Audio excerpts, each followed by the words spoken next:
যদি আল্লাহ নিজে আপনাকে দাওয়াত দেন, আপনি কি ফিরিয়ে দেবেন? রমজান এসে গেছে। এটা কোনো সাধারণ মাস নয়। এটা আপনার রবের পক্ষ থেকে একটি বিশেষ দাওয়াত। রাসূল সাল্লাল্লাহু আলাইহি ওয়াসাল্লাম বলেছেন, ইযা জাআ রমাদানু ফুত্তিহাত আবওয়াবুল জান্নাহ। রমজান এলে জান্নাতের দরজাগুলো খুলে দেওয়া হয়। এই মাসে আল্লাহ আপনার দোয়া শোনেন, আপনার কান্না দেখেন, আপনার তওবা কবুল করেন। আল্লাহ বলেন, ওয়া আনা করিব, আমি তো নিকটেই আছি, আপনি শুধু তার দিকে একবার ফিরে আসুন।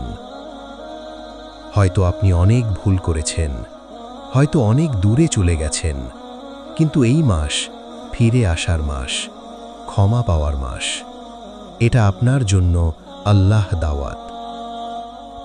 তাই দেরি করবেন না, এই দাওয়াত কবুল করুন আর ফিরে আসুন আপনার রবের কাছে। আপনাদের সবাইকে জানাই রমজান মুবারক।